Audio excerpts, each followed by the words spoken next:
Hello student, good morning to all of you. Students, आज आप लोग के लिए बहुत ही इम्पोर्टेंट क्लास है जिसमें आपके एग्ज़ाम के पर्पस से इम्पोर्टेंट क्वेश्चंस बताए गए हैं।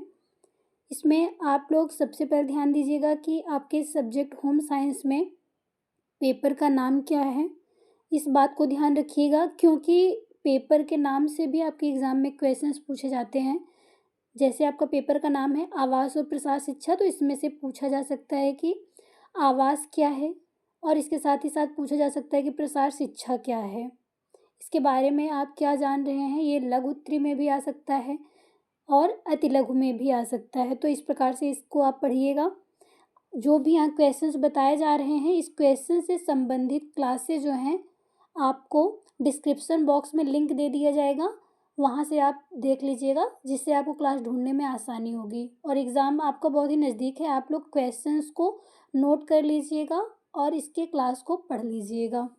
देखिए, हम अपने क्वेश्चंस की शुरुआत करते हैं, जिसमें सबसे पहला क्वेश्चन है, घर और मकान में क्या अंतर है। ये डायरेक्टली अंतर पूछा जा सकता है और इसके अतिरिक्त अलग से पूछा जा सकता है कि घर क्या है, मकान क्या है। तो ये अब आप सबको लेसन में पढ़ाया गया है कि घर क्या है, मकान क्या है, किसमें आप भावनात्मक रूप से जुड़े हुए होते हैं और किसमें नहीं जुड़े हुए होते हैं। ये सारी चीज़ें आपको क्लास में बताई गई हैं। इसके बाद दूसरा क्वेश्चन है, क्वेश्चन नंबर 2 में देखिएगा, घर का चयन करने के क्या तरीके हैं। कि आप घर का जब चयन करते हैं, चाहे बनवाने के लिए या फिर कहीं पे रहने के लिए लेते हैं, तो उसके आसपास के वातावरण कैसा होना चाहिए, वहाँ की जलवायु कैसी होनी चाहिए, मिट्टी कैसी होनी चाहिए जिस पे घर बनेगा। ये सारी चीज़ें आपको पढ़ाई गई हैं, तो ये सारी चीज़ें आप पढ़ेंगे। इसके बाद क्वेश्चन नंबर 3 देखिएगा, इसमें लिखा है, घर आयोजन के लिए प्रभावित करने वाले कारक कौन कौन से हैं। ये पढ़िएगा आप लोग। इसके बाद है क्वेश्चन नंबर 4। क्वेश्चन नंबर 4 में बताया गया कि घर योजना के सिद्धांत लिखिए। यानी कि जब आप घर बनाते हैं ना, तो घर बनवाने के लिए योजना बनाते हैं और ये योजना किस सिद्धांत पे कार्य करती है, ये सिद्धांत के बारे में आप लिखिए। ये क्वेश्चंस जो है, अगर आप दीर्घ उत्तरीय के पर्पस से याद करते हैं तो उसके अंतर्गत लघु उत्तरीय और अतिलघु सारे क्वेश्चंस आ जाते हैं। इसलिए फोकस करिएगा आप लोग ज़्यादातर के दीर्घ उत्तरीय याद करने के लिए। इसके बाद है क्वेश्चन नंबर 5। क्वेश्चन नंबर 5 में घर के विभिन्न आवासीय योजना को बनाने में ध्यान रखने योग्य बातें क्या क्या हैं, ये बातें कही गई हैं। यानी कि जब आप घर बनवाते हैं तो घर में जो भी कमरे होंगे, विभिन्न आवश्यकताओं की पूर्ति हेतु अलग अलग जो कमरे हैं वे किस प्रकार से होने चाहिए, किस स्थान पे होने चाहिए, कौन से कमरे से कौन सा कमरा जुड़ा हुआ होना चाहिए, ये सारी चीज़ें आपको थियरी में डिटेल्स में बताई गई हैं। तो ये सारी चीज़ें आप पढ़िएगा। क्वेश्चन नंबर 6 देखिए, आंतरिक सज्जा क्या है। सबसे पहले तो आपके लिए इम्पोर्टेंट है कि सज्जा क्या है, किस प्रकार से की जाती है, क्यों की जाती है, ये सारी चीज़ें आप लिखेंगे। अगर अलग से क्वेश्चन पूछा जा रहा है कि आंतरिक सज्जा क्या है, आंतरिक सज्जा आप कर रहे हैं तो उसका उद्देश्य क्या है, ये सारी चीज़ें आपको लिखनी है। क्वेश्चन नंबर 7 है, देखिएगा, आंतरिक सज्जा के कला के तत्वों, जैसे इसके अंतर्गत क्या क्या आ रहा है, रेखा, आकार, बनावट, रंग, पैटर्न, प्रकाश, रिक्त स्थान, इन सभी का विस्तृत रूप से वर्णन कीजिए। ये दीर्घ उत्तरीय में इस प्रकार से क्वेश्चंस आ जाएंगे। अगर इसमें से अलग से पूछा जाए कि रेखा क्या है, आकार क्या है, बनावट क्या है, रंग क्या है, पैटर्न क्या है, प्रकाश क्या है, विभिन्न प्रकार के आपके रंगों के पूछा जा सकता है कि कौन सा रंग जो है ठंडा रंग है, गर्म रंग है, कौन सा ऐसा रंग है जो कमरे में आंतरिक सज्जा करते समय जो नज़दीकी का भाव उत्पन्न करता है या फिर दूर जाने का प्रभाव उत्पन्न करता है। ये सारी चीज़ें आपको थियरी में पढ़ाई गई हैं। इसके साथ ही साथ देखिएगा कि ये पूरा एक साथ में आंतरिक सज्जा के कला के तत्वों के रूप में क्वेश्चंस आ सकता है। और इसके बाद है नेक्स्ट क्वेश्चन है, क्वेश्चन नंबर 8 में, आंतरिक कला जो है इसके क्या सिद्धांत हैं। आंतरिक सज्जा में कला के जो सिद्धांत दिए गए हैं, जिसमें अनुपात, संतुलन, लय, दबाव, समरूपता या एक रूपता का विस्तृत वर्णन कीजिए। यहाँ पे ध्यान दीजिएगा आप लोग कि ज़्यादातर आपको दीर्घ उत्तरीय क्वेश्चन बताए गए हैं, और दीर्घ उत्तरीय क्वेश्चन जब आप पढ़ लेते हैं तो उसके अंतर्गत आने वाले लघु उत्तरीय प्रश्न और अति लघु उत्तरीय प्रश्न वो सभी हल हो जाते हैं। तो ये आप पढ़ लीजिएगा। इसके साथ ही साथ क्वेश्चन नंबर 9 देखिएगा, गृह सज्जा क्या है, इसका क्या महत्व है, ये बातें आप पढ़ेंगे कि गृह सज्जा क्यों की जा रही है, किसका मतलब इसका महत्व क्या क्या है, ये सारी चीज़ें पढ़ेंगे। अगला क्वेश्चन है क्वेश्चन नंबर 10, आंतरिक सज्जा व बाह्य सज्जा में क्या अंतर है। इसे भी आपको डीपली बताया गया है थियरी क्लास में।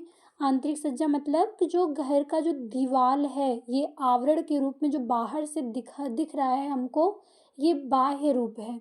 इसे किस प्रकार से सजाया जा रहा है, क्यों सजाया जा रहा है, क्या चीज़ है ये, और इसके अंदर सुंदरता उत्पन्न करने के लिए आंतरिक रूप से आप कौन से कला का प्रयोग किए हैं, कौन सी तस्वीरें लगाए हैं, कौन से पर्दे, फर्नीचर, ये सारी चीज़ें जब आप करते हैं तो ये सारी चीज़ें आंतरिक सज्जा के अंतर्गत आ जाती हैं।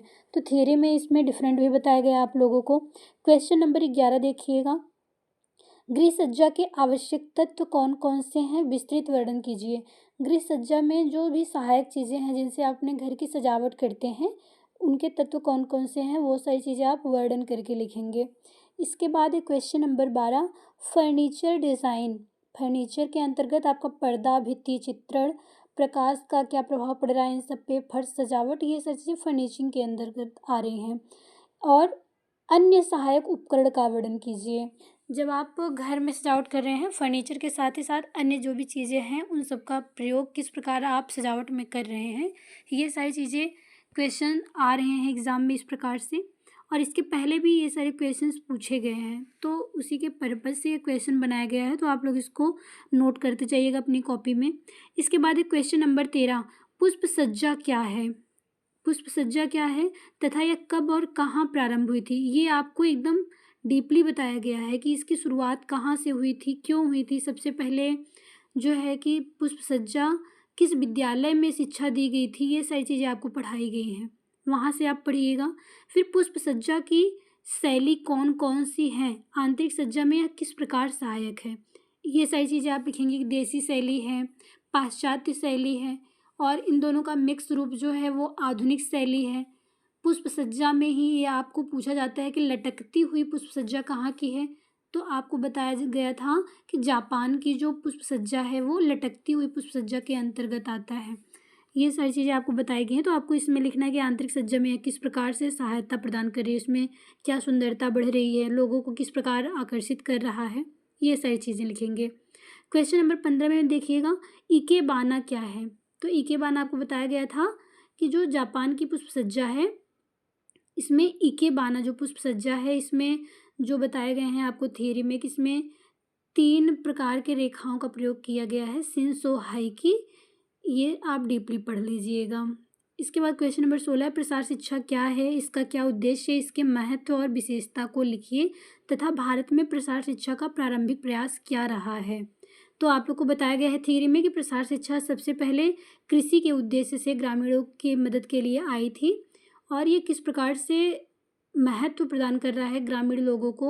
और प्रसार शिक्षा क्या है आपको बताया गया है कि ये ग्रामीण लोगों को, अशिक्षित लोगों को, बेरोजगारों की जो शिक्षा है इनके विकास के लिए है, ये अपने आय में किस प्रकार से बढ़ोतरी कर सकते हैं, ये बातें आपको बताई गई थियरी में, आप लोग डीपली यहाँ से पढ़िएगा। इसके बाद क्वेश्चन नंबर 7 देखिएगा कि औपचारिक शिक्षा क्या है। अगला क्वेश्चन है अनौपचारिक शिक्षा क्या है, ये अलग अलग से आपको बताया गया है। और इसके साथ ही साथ एक क्वेश्चन और बन रहा है इसी से कि औपचारिक और अनौपचारिक शिक्षा में क्या अंतर है। ये दोनों क्वेश्चन जो हैं, औपचारिक शिक्षा और अनौपचारिक शिक्षा क्या है, ये अलग अलग से आपके अति लघु में पूछा जा सकता है, और लघु उत्तरीय में औपचारिक और अनौपचारिक शिक्षा में अंतर पूछा जा सकता है। ठीक है। इसके बाद है अधिगम क्या है, सीखना आप लोग को बताया गया था, लर्निंग क्या है। इसके बाद अगला क्वेश्चन है प्रसार शिक्षण क्या है। जो प्रसार शिक्षा है उसमें शिक्षण विधियाँ क्या क्या हैं, किस प्रकार से ये शिक्षण दी जा रही हैं। इसमें आपको कुछ विद्वानों के अनुसार शिक्षण प्रक्रिया में जो हमारी ज्ञानेंद्रिय सहायक हैं और हमारे अंग किस प्रकार से सहायता कर रहे हैं, कितने परसेंटेज अधिगम हो रहा है, ये बातें आपको बताई गई हैं। इसके बाद प्रसार कार्यकर्ता के गुण क्या हैं तथा प्रसार शिक्षा में इनकी क्या भूमिका रही है और क्या भूमिका है, ये सारी चीज़ें आप लिखेंगे। इसके बाद क्वेश्चन नंबर 23 में देखिए प्रसार शिक्षण प्रक्रिया के चरण क्या हैं। इसमें ऐड कॉस करके आप लोग को पूरा स्टेप बताया गया था इसका। सबसे पहले प्रसार शिक्षण में क्या करना होता है कि आप लोगों को किस प्रकार से अपनी तरफ अट्रैक्ट करेंगे, आकर्षण बढ़ाएंगे, फिर उनका इंटरेस्ट जगाएंगे, रुचि, फिर डिजायर, ये सारी चीज़ें आप सीक्वेंस वाइज आपको थियरी में पढ़ाया गया है। इसके बाद है क्वेश्चन नंबर 24 में प्रभावी शिक्षण और अधिगम हेतु क्या मानदंड विकसित किए गए हैं कि प्रभावी शिक्षण करने के लिए कौन कौन सी चीज़ें होनी चाहिए जिससे आपका अधिगम बढ़ सकता है। क्वेश्चन नंबर 25 में देखिएगा, संचार या संप्रेषण, ये दोनों में से कोई भी वर्ड पूछा जा सकता है कि संचार क्या है या फिर संप्रेषण क्या है। अतुल लघु में पूछा जा सकता है। फिर लघु उत्तरी में या दीर्घ उत्तरी में पूछा जा सकता है कि संचार का क्या महत्व है, विशेषता क्या है, और संचार का विकास से किस प्रकार संबंधित है। जो संचार है वो हमारे विकास के लिए किस प्रकार से सहायक है, दोनों के बीच में क्या संबंध है, इसका विस्तृत वर्णन कीजिए। दीर्घ उत्तरी में पूछा जा सकता है। इसके बाद है क्वेश्चन नंबर 26 में, संचार के मुख्यतः 5 मॉडलों का वर्णन कीजिए। जो मुख्य रूप से आपको मॉडल बताए गए हैं संचार में, उसमें से कम जो भी इम्पोर्टेंट हैं, जैसे लॉसवेल का मॉडल है, अरस्तू का मॉडल है, ये सारे मॉडल्स को आप मुख्य रूप से कम 5 मॉडल को ज़रूर पढ़िएगा। इसमें से अलग अलग से विद्वानों के अनुसार भी पूछा जा सकता है या फिर कई मॉडलों को एक साथ भी पूछा जा सकता है। इसके बाद है संचार के क्या क्या तत्व हैं। संचार के तत्वों में जैसे एक प्रेषक होगा, यानी कि जो संदेश देने वाला है, फिर क्या दे रहा है, संदेश दे रहा है। इसके बाद माध्यम है, किस माध्यम से दे रहा है, और लास्ट में क्या रहता है कि एक प्राप्तकर्ता होता है। फिर प्राप्तकर्ता जो है वो फीडबैक दे रहा होता है। ठीक है, ये सारे संचार के तत्व के अंतर्गत आते हैं, इसको आप ध्यान से पढ़ लीजिएगा। इसके बाद है अगला क्वेश्चन कि प्रसार शिक्षा में शिक्षण हेतु सहायक सामग्रियों का वर्णन कीजिए। जब प्रसार शिक्षा कर रहे हैं, शिक्षण का कार्य आप कर रहे हैं, तो इसमें किस प्रकार की सहायक सामग्रियों का उपयोग कर सकते हैं। इसमें आप चित्र है, चार्ट है, पोस्टर है, इन सब का प्रयोग किस प्रकार से कर रहे हैं। इसके साथ ही साथ अगला क्वेश्चन देखिएगा कि श्रव्य दृश्य व श्रव्य दृश्य सामग्री, यानी कि ऐसे साधन जो श्रव्य, जिससे हम सिर्फ सुन सकते हैं, दृश्य मतलब सिर्फ देख सकते हैं, और श्रव्य दृश्य सामग्री का मतलब जिसमें हम सुनते भी हैं और देखते भी हैं।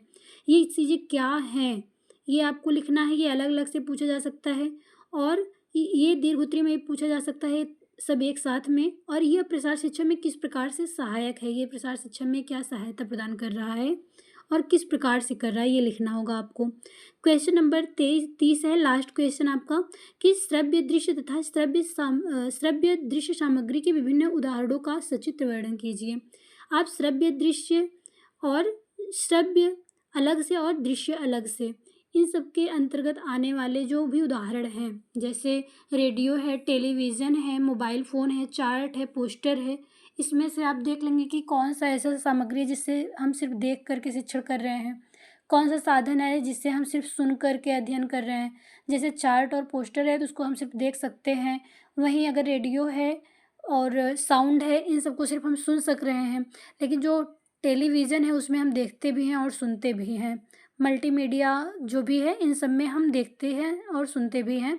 इन सब का सचित्र वर्णन के लिए भी पूछा जा सकता है, और अलग से भी कोई एग्जाम्पल पूछा जा सकता है। तो इस प्रकार से आप इन मुख्य रूप से ये 30 क्वेश्चंस आपको बताए गए हैं, तो इनको आप लोग अपनी कॉपी में नोट कर लीजिएगा। और इससे संबंधित क्लासेस जो आपकी अपनी ज्योति एकेडमी जो चैनल है, इस पर अपलोड की गई हैं थियरी, वहाँ से आप लोग पढ़ लीजिएगा।